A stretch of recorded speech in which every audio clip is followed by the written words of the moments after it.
Welcome to Bear Down Ballers. Once again, I'm your host, AJ BRAMLETT, back with my super producer, Mr. Ryan Wall.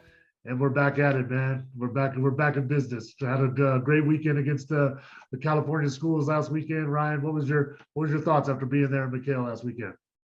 Yeah, it was great to be at McHale for both games. The environment was electric, and AJ, just as we both predicted just a week ago, we predicted them to go 2-0, and they did just that.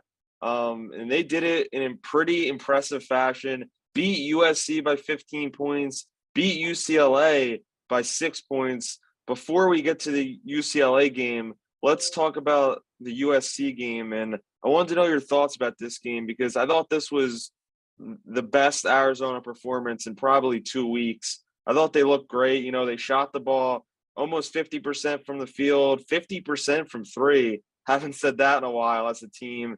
And, you know, Azuolas Tubelis has continued to dominate 5 of 6 games. He's posted a double-double. What'd you think of this? Yeah, you know, I mean, the USC game was great. And, you know, one thing that stood out right from the very, jump ball was the defensive intensity. And, obviously there was a change, in the starting lineup as well with moving said into the starting lineup and Pella going to the bench for that game. I thought both of them played really, really well.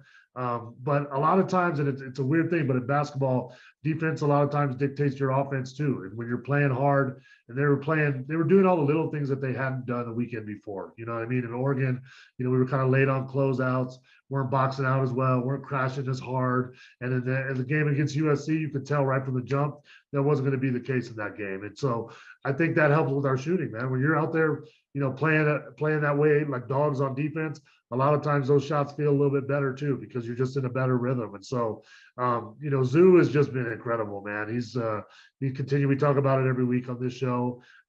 People are talking about it nationally, and he deserves all of it because he's been our guy. Every single game he's came to play and bring his lunch pail every game this year, man. It was really, really good to see him continue to have success, and really for us just to be back playing really good, hard-nosed Arizona basketball. Yeah, and like you mentioned, Tommy did make that switch, and he said after that game that that's not just a one-game switch. He's been thinking about it for a little bit, and that for the time right now, time being, and moving forward, we will see Cedric Henderson Jr. in the starting lineup. Pelle Larsson coming off the bench, but, I mean, it's not really about starting, and coming off the bench. It's really about who finishes the games, and Pella is still a guy they're relying on. Played 30 minutes to Henderson's 21, but they both put up great stat sheets. Pella, 15 points, 3 rebounds, 3 assists, and then Cedric Henderson almost nearing a double-double, 11 points, 7 rebounds. AJ, I wanted to ask you, did you agree initially when you saw this decision? Did you think it was the right move? And do you think that it is the right move, moving forward for the rest of the season? Yeah, I like the move. I think it was a great move by Tommy, and his explanation for it was spot on, which was just kind of giving settling the bench down a little bit, giving a little bit more firepower coming off the bench, and I think it allows Pella more responsibility a little bit too when he's coming in, a little bit with the second unit. And giving him a little bit more freedom and comfort on the offensive end of things and not having pressure at the beginning of the games. But I think just for the team, I think it was the right move. And I think Ced is going to flourish in that role too, just giving him a little bit more responsibility. I love the way that he played against USC. And Pella's been playing solid all year long. And I think he's a guy like, when I played like Jason Terry, like he'll do whatever it takes for the team to win. And that was the right move. They needed something. They needed to shake it up. And, last week kind of talked about, making some changes maybe here and there. But I think that was the right one. I think it was the right 2 guys for it. And obviously it worked out well for us last weekend. And those guys are playing good basketball. Yeah, maybe, Pella is better off the bench, used as in like a spark off the bench kind of role. I mean, he is the reigning, Pac-12 sixth man of the year. So, yeah. He's familiar with that role. But a guy we didn't mention so far in this game, who I think's really been coming on as of late, is Courtney Ramey. He was excellent in this game, 16 points, 50%, 5 for 10 from 3. What'd you think of his performance, and what do you think him putting up numbers like that and his impact continuing to influence this team, could take this team, further in the season. Yeah, I mean that's the Courtney Ramey we know, right? That's the guy that came in at the beginning of the season, playing high level basketball, shooting the ball really well, and defending at a high level. That's the thing that I love the most about these two games, and it was his defense, man. He locked up, two of the best guards, point guards in the Pac-12. He was on them. He was playing physical, and I think that helped his offense as well. And he started shooting the ball better. Courtney's a guy that's gonna we're going to need him obviously for a long run. And when he plays well, we usually win. And he was playing really well last weekend, especially on the defensive end, which is where I wanted to see the most improvement from him after the Oregon weekend. And he responded to that. He showed us who he is, and he's a leader on this team. And we need him to be that every single time out. Yeah, and on that note, moving on to the final game of the weekend, it was Arizona number 11 versus number 5 at the time, UCLA. It wasn't the highest scoring game as we might have expected between two, firepower offenses, but Arizona still came out on top. They won by 6 points. The first half, they only were leading 26-23, ended 58-52. We just mentioned Ramey. To me, he was probably the most important player for the Wildcats. Hit a couple big threes late in the game. Zoo, another double-double, was huge. But AJ, to you, who was the most important player that made a big impact in this game? I love this game, first of all. I like knockdown, drag out, grind games. Obviously, we love the, 90s and 100 games where we're scoring easily, but these are the games that are like NCAA tournament games. And so these are the games that we're going to have to win to make a deep run, in March or April. And then, I loved what Zoo did. What Umar did in the first half, you know what I mean? Because in a big game like that, being able to knock down 8 of his free throws in a first half where we didn't score very many points, that was huge. And he really got, was able to get a Dembona in foul trouble early. They really had a tough time guarding him down there. And, he wasn't making baskets, but he was going to the free throw line and knocking down those big free throws to really keep us in control in the first half. And overall, I think it was a team effort in that, in the UCLA game. Everybody chipped in, did something positive to contribute to winning. I thought Kerr did a good job, running the team. He had some really good pocket passes, played good defense, did a good job. Pella played well, on the defensive end. And so it was really just an overall team victory. It was one that I wanted to see. And we've kind of talked about it a little bit before, with like the Tennessee game and games where we didn't score as much. But those games weren't like this one, where baskets were just hard to come by. It was a grind. It was physical. There was a lot of hard fouls. Like, those are the games that you need to prove that you can win in. And we were able to do that on Saturday against UCLA.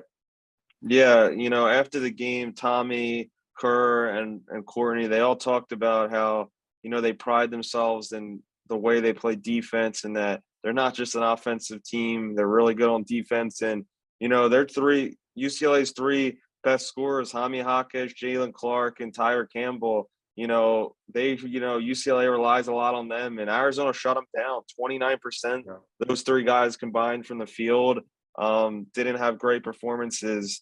As a team, UCLA only shot 20% from 3. Arizona didn't shoot it great, but in the second half, they shot it a little bit better. But AJ, I wanted to ask you, what do you think this kind of shows and proves to people that kind of doubted Arizona's ability to win these close games? Yeah. Because, on paper, it's the high, fast-paced offense. They make a lot of threes, but, winning a game in the 50s here, what do you think this proves? Again, it's like when we're playing our best basketball, and it's not, energy and effort wise is what I'll say, because when we're playing at a high level, energy and effort wise, we can beat any team in the country. And so, all the games, and, we just talked about it. We've been talking about it, this whole season. All the games in the tournament are going to be different. And so you're going to have to prove that you can win different ways. I think it's a resume building win for us, because we were able to show that, we don't have to score 90 points to win. And in the tournament, you're not going to be able to score 90 points a day. It's just not going to happen. It's just basketball changes. the scouting changes, everything changes, and it's more of a slow game. And so it was just a bright light for me. I was happy for the guys. I was happy to see the way that we competed. You know, I mean, from the jump ball to the end. And we had some issues there at the end, kind of handling the pressure, for the last minute or so of that game. But that also could be a good thing too, because it just gives you something to go back and work on, keeps you hungry, knowing that it wasn't a perfect performance, but effort-wise, it was all the way there for me. Yeah, I totally agree. I think the effort, energy was incredible for Arizona. And another thing that impressed me is, we've talked about in other games, when you get in tight games, late in games, who can hit a big shot and who could be that difference maker. And I think this team is kind of getting to that point where they're coming up clutch and they're making big shots in the big moments. We saw it was really close mid to late first half and then early second half. And then, like you mentioned, late in the game, Arizona was only up by 4 points and they, figured out a way to break the press and get it past half court, make a couple foul shots and win the game. So Arizona, now this was their 5th win against top 25 teams this year. 3 of those wins are against teams ranked inside the top 10, but Arizona moved up to 6 overall while UCLA fell to 8.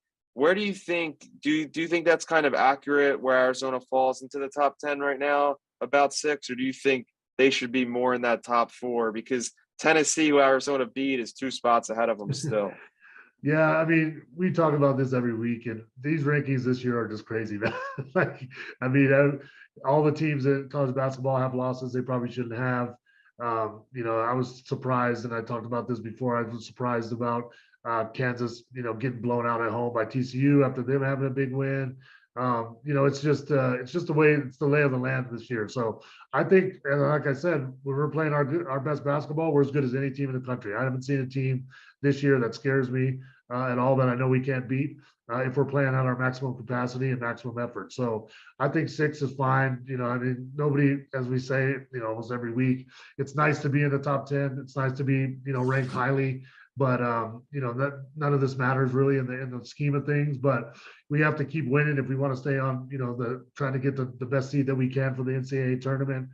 We took 2 big steps of that, last week, and then this week coming up is just going to be another grind. So it doesn't stop for us. But I love the way that we're playing right now. Yeah, I think Arizona, like based on resumes, I think their resume, might be better than any team. Yeah. Based on who they beat. As I mentioned, 5 top 25 teams, a couple top 10. And just it seems like every big moment, every big game, they come up clutch. I know they've lost some of the smaller games, which it hurts to. We'll talk about it in a minute. They'll get to revenge one of those losses this weekend. But something else I wanted to ask you and what you thought about it is in these bigger Pac-12 games recently, Tommy Lloyd has shortened the bench. He's really just going. Now it's Pella, before it was Cedric, and it looks like Kylan Boswell's in the rotation too. But guys, there's a couple guys like Henry Veensar we've talked a lot about, Dylan Anderson, who was on the show recently, and then a forgotten guy as of late is Adama Ball, who was big for Arizona late last season. What do you think kind of happened, or why don't you think Adama Ball is more in the plans for the season right now? I wouldn't say that he's out of the plans, and I don't know, I don't know what, Tommy's thinking right now or what he wants to do, but I think Adama is still going to play a role. I think he's probably, got to tighten up on some things and, improve in some areas that Tommy wants to see him improve in. But he's a guy that he's proven that in big games, he did it last year in the Pac-12 tournament. He's done it in other big games, that he's not scared to hit a big shot. He can play well in big times. He's not afraid. And so I'm sure it's just him working on some things that he needs to improve on and be a little bit more consistent, take care of the basketball a little bit better and do those things. But we need him. He's a big guard. He's athletic. He can make plays. He can get to the rim. All of that just comes with confidence, man. And so I'm thinking, just keep building his confidence. I wouldn't forget about him, like he's out of the rotation for the rest of the season, because I don't believe that. And I know that Tommy kind of spoke on the big men as well, on Henry and Dylan, that they just need a little bit more time to work some things out and get a little bit better in areas too. And in big games like that, you're going to play the guys that are kind of a proven product. You know what I mean? And that's what, besides Kylan, who's proven, in times now that he can be trusted in those times. He had the right mix of guys out there for this weekend where we needed to get some crucial wins. But don't forget about Adama Ball. He'll be back. Yeah, I'm kind of disappointed that we're not seeing him because I still think that, he can provide some things that Arizona's missing off the bench, another guy that has length that can handle the ball, play defense, his 3-point shot has been getting better. As you mentioned, he's hit some big shots for Arizona in the past year. So yeah, I really think it seems like to start the year, he kind of had a short leash, Tommy had with Adama. So hopefully he can get some minutes and continue to work his way back in because I still think he could be a big part of this run. But AJ, before we go, let's talk about what we have coming up this weekend. 2 more games for Arizona this Thursday night, 9:00. It's on FS1. It's at Washington State. Arizona's looking to revenge. To me, their worst loss of the season was just a couple weeks ago. It was at McCall Center, lost by 13 to Washington State. But do you think they can get this one back? And you would think that they're going to be really motivated to go in there and really play their hearts out, right? Yeah, absolutely, man. I mean, that was a bad loss, and that was probably the one that we didn't even make a run in that game. Like they just beat us down basically the whole game, that game, and probably needed it, man. You know what I mean? Because look at what we've come back and played the kind of basketball we did last weekend. But I mean, we're going to be ready to play in that game. We're going to go in there, hard nosed, playing great defense. And we usually shoot the ball pretty well on the road and have this year when we play up to our standards on the defensive end. So I expect us to go in there and avenge that one. But don't sleep on Washington either, because Washington really, in my opinion, played better than us that game, and they could have beat us in the game at McHale. We made plays to win that game, but overall Washington had better energy. I thought they played, really at a high level during that game. So we know that they have it in them to do that. So they're going to be ready for us to come in there, and play like every team is when Arizona comes in on the road. But I expect us to go out this week and continue kind of the trend that we saw building last week, especially on the defensive end, and really play some good basketball. Yeah, like you said, that Washington game, or that first Washington game looked pretty bad. They could have lost that one. I thought it was trending in that direction. But they, like they say, you got to find any way to get the win, and they did that. And also that Washington game is on Fox at 3:30 on Saturday here, or it's in Washington. But do you think Arizona, sweeps both the Washington schools and kind of goes on a nice 4-game winning streak here? I do. From what I saw last week, a lot of our losses have been from and even Tommy's mentioned this, like, I think just not playing at an extremely high level of effort and things. Like, you have to make those extra rotations. You have to sprint to the corner and get your hand up and challenge that corner 3. And you can't do it like halfway. You got to be doing it full speed. And you can tell when you watch the game whether or not they're doing that. And it's all the little hustle plays. It's all the loose balls. It's how quick you are. So it's all the reactions. And when we're doing that, we did that this past weekend. Like, we beat anybody usually. Like, I haven't seen a team that we played where we played our best effort with their best effort, and we haven't been able to come out victorious. So I expect us to keep that going this week. I think the guys had a wake-up call, and now we're going to go on a nice little run and continue, moving up and playing really good basketball in the Pac-12.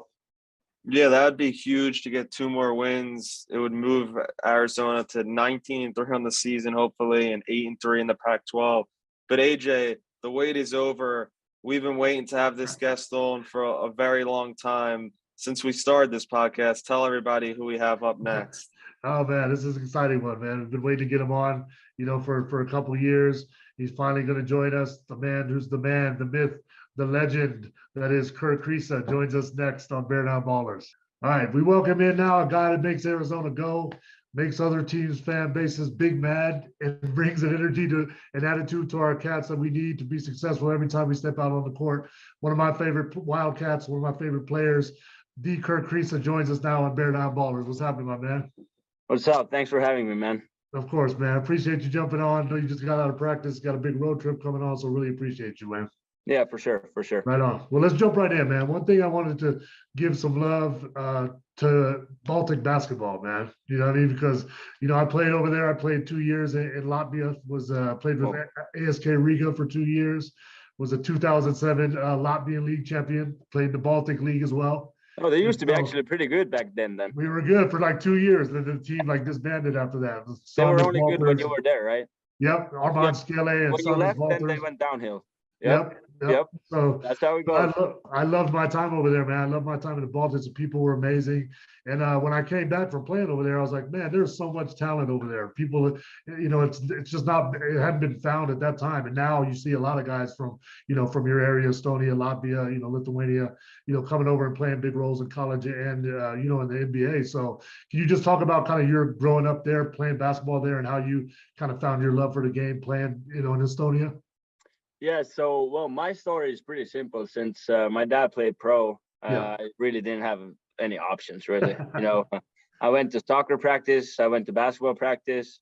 I moved a lot when I was young. My dad played in Netherlands, Sweden, different places. So I never was really constantly in one spot.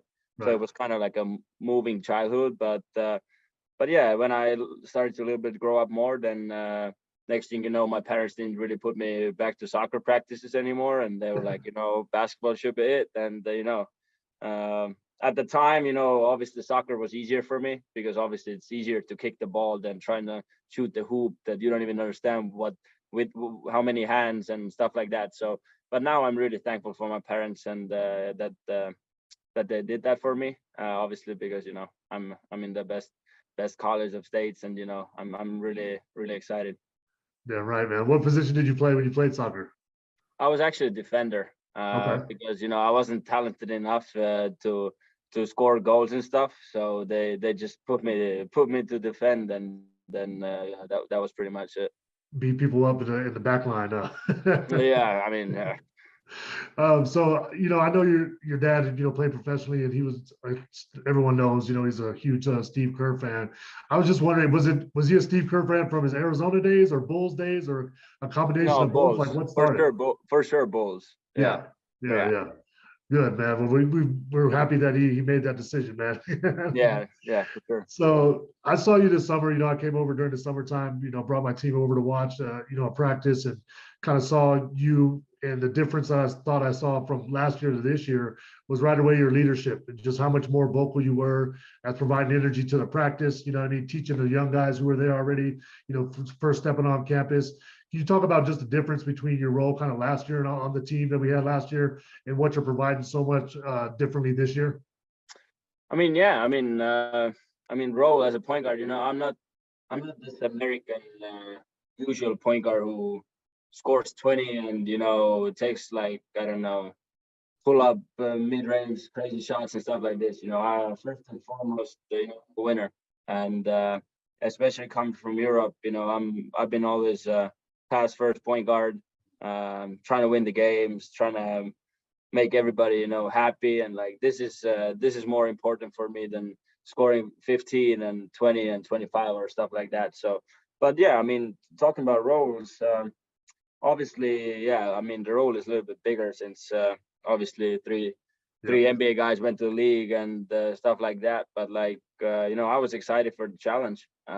Everybody doubted us. Everybody's still probably doubting us. Yep. Especially we haven't had few good games before the LA week here this weekend. So the challenge. I mean, in general, I don't have to change anything. I just got to be who I am. Maybe just a little bit be more aggressive to the rim because sometimes I might be pretty predictable. But yeah, just in general, I'm a point guard, and point guards do what they have to do, and in the future too, our salary is gonna depend on our winning record. So I'm just trying to win, man.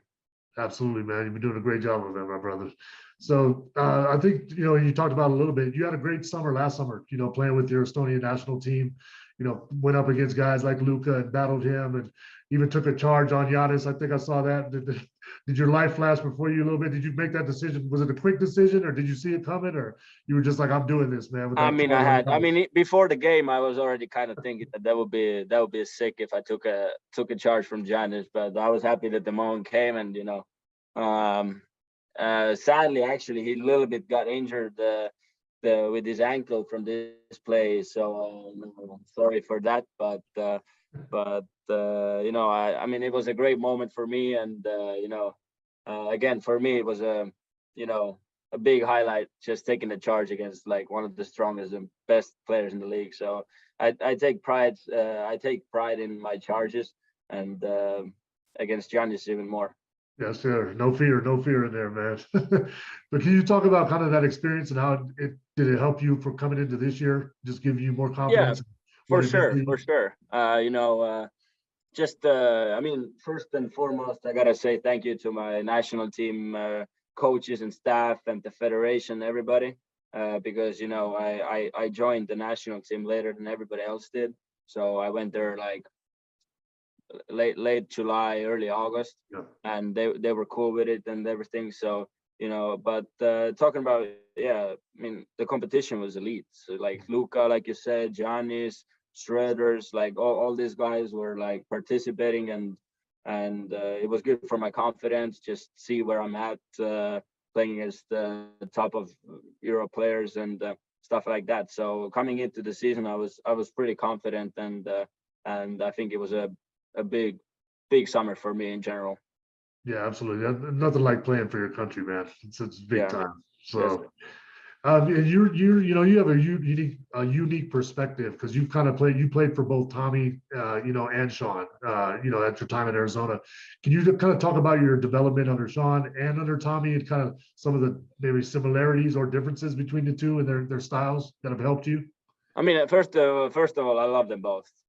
Sean's my guy, Tommy's my guy. If Sean wasn't here, I wouldn't be here. So I always say that I have crazy respect, and literally Sean is my guy. So I'm really thankful for him. But I would say my roles were a little bit like different. I was a freshman. I was more like of a shooting guard, playing more off ball, less pick and rolls and stuff.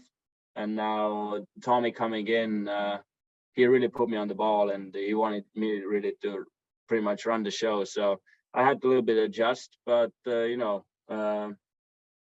mean, players have to adjust. You change teams, your role is different in every team, and in the end of the day, you just have to adjust if you're trying to get paid. So that's what it is, and at the end of the day, you're just trying to win and everything. So I mean, that was pretty much it. Damn right. So, everybody talks about your attitude and personality you bring to the court. That's one of my favorite things about you, man, is just how you come out and compete like hell every night that you come out and play. But where did that come from in you? Was that something that you had already as a kid, or did you develop it over time? Like, where did that passion and fire and personality come from? I mean, probably as a kid. I feel like, you can't really, if you have the passion, you have the passion. If you don't, you don't. Like, if coach forces you to have passion, then maybe you should change the sport or something is wrong, like, and it's with everything you do, honestly, like, journalist, whatever profession you're at, you feel like, you have to have passion to do it, because otherwise you will run down with a month. You don't want to even do it anymore. So, I mean, I take pride also, what jersey I wear. So especially Arizona, it's a massive responsibility, and in the end of the day, you don't want to let down anybody, your coaches, your fans, and I think at this point, like where we are at here in Arizona, is you don't want to, like, after the losses, you just feel bad for the staff. Like, you don't even feel bad for yourself or your teammates. You're just like, man, like, how much this coaches put in the work, and then just the way you let them down. So I think if you're at this part, like, of the season, and if you're this part of mindset, I think that's like really, really good culture to have. Yeah, absolutely. And can you guys, and you could talk about that a little bit. I mean, obviously the Oregon trip, didn't go as well as you guys wanted it to, but then Well, they're gonna come here next week though, so that's right. That's what I'm talking about. Yeah, you already know. yep. So you're already ready for that. But Yeah, I mean, no, you guys, 100%. But yeah. I go mean, I ahead, go can't ahead. wait. Yeah, yeah, I Yeah. want to hear No, it. I mean, I just can't wait.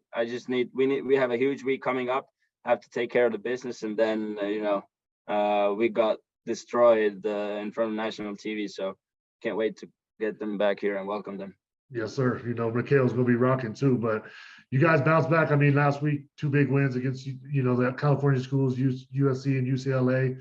Like, what changed after that Oregon game to that week against USC and UCLA? Like, what did you guys mindset, or what went into those? Because I thought you played the best defense of the year, in those 2 back-to-back games. Yeah, I agree. I think we really locked in. At the time, even though we were like, I don't know, 15-3 or 16-3, but we weren't really happy with our record. And we really needed that. We really knew that this is a big week, obviously, and nobody's really trying to lose more games in McHale, because the Washington State lost like it was like a funeral there. So so we really locked in the guys. I'm really proud of my guys. Yeah, we played like the best defense we played, and I think we showed the whole country that we can. Because everybody talks about our offense. Yeah. Nobody really mentions our defense. Everybody's like, yeah, they're like really good offensive team. But I think like if we lock in, like we're a really good defensive team too, and I think that's what we proved last week. Yeah. Yeah, absolutely. You can win in different styles, man. That's a good thing to see. Like, Yeah. So you have 2 tough road games coming up this week. Washington schools. I mean, obviously you need some get back for that game at the Washington State game, and Washington played you guys tough too. When I love playing on the road, man. And there was nothing better than quieting a team's crowd in their own house, shutting them up. You know what I mean? I agree. Like, what is your favorite place to play on the road in the Pac-12? And then what's been your favorite road win that you remember during your career in Arizona? I would say my favorite place to play has to be ASU. Yes, sir. Has to be ASU. And ASU, yeah, I mean, I haven't lost a game against ASU. Hey. That's how it's going to be. And JT and I were the only class to ever not lose to ASU in our time at Arizona. That's a big thing. That's a big thing, because that matters. That's a rival, and that matters. But talking about big wins on the road, I would say for sure my freshman year when we beat USC. I'm pretty sure Sean Miller had I don't know, what was it? 300 win. Yeah. And then also last year at USC, because with the USC win, I think we won the regular season. Yes. So I would say USC is it's been a pretty sweet place for us so far. Love it, man. So let me see. So during Jason Terry's time, here at AZ, he was known for sacrificing and kind of volunteering to go into the 6-man role for our team, and during our '97 championship run, helped us out tremendously. For team chemistry, everything balanced for the team. Pella kind of moved into that role back from being a starting guy into that role last week. Played really well. Can you kind of talk about what he brings to the team? And then I'm just going to open it up to you to give some love to any of your teammates that you want to about how they've been, progressing during the year, because we've seen a lot of growth from a lot of guys. Yeah, I mean, first of all, we have to give a lot of credit to Pella, because I feel like nowadays, if you would ask any other person to do that, they would be a little bit. They would take it personally. They would, some drama would come. But when we had a discussion and coach had discussion with Pella took it like a man. He knew like it's gonna help the team, and it has been helping the team watching the past weekend. So maybe it's just who he is. Maybe he is better coming off the bench and like really producing for us from the bench and stuff. But I mean, in general, what Pella does, he does everything pretty much. Yeah. Rebounds, he plays tough ass defense. He scores. He's just a great guy to have as your teammate. And I mean, for sure, I wouldn't want to play against him just because of your defense, because he's really fucking, like, when he's locked in, then he's locked in. Yeah. And talking about love to my teammates, I mean, I would like to give love to everybody, but in the end of the day, I have to give love to my scout team. There you scout go. team, green team, because these dudes are underrated. The way they set us up for every game, prepare. They never, and probably in the future they will never get enough credit. So I'm really, really happy. By the way, we have the best scout team in the nation. Absolutely. I didn't know yet, but yeah. So Matt Lang, Jordan Maines, Grant Whiteman, all these dudes, these are my guys, and they make us better every day. All right, so 2 more questions, and then I'll let you get out of here, brother. So, okay, this question is from my son Drew. He's a budding point guard right now, an 8th grader, and wanted me to ask you what your favorite thing about being a point guard is, and what is the most difficult thing about being a point guard at Arizona is.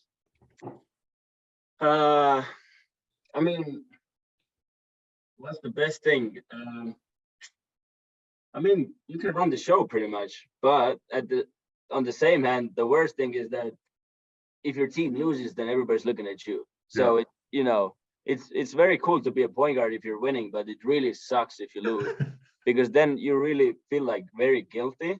Yeah. And then you're like, just like your mind is just wobbling around and you're trying to find answers and everything and stuff like that. But it's just cool. Point guard.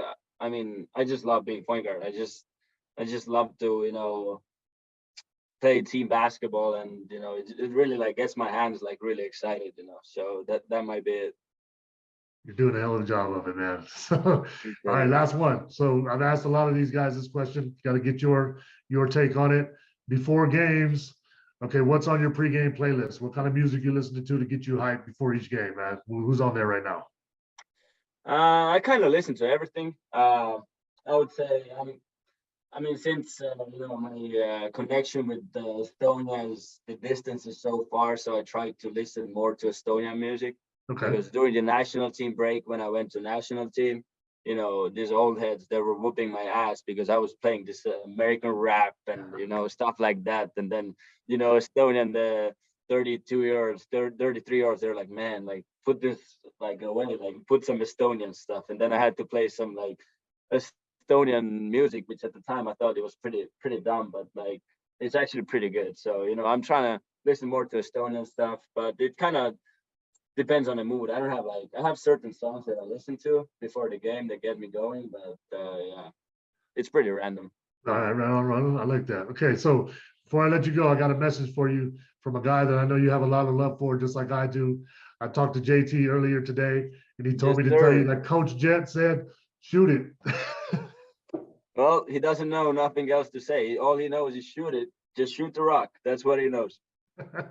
That's right, man. Well, hey, Kerr, I appreciate you, man. It's been really fun, man. Hope to get you on another time. Continue success. Keep doing what you're doing. Lead these guys as far as you can this season, man. And much love for you, man, as always. Thanks, man. I appreciate you. Thank you. Always, brother. Thank you. Sure. Have a good one. All right, man. You too. Later. Yes, sir.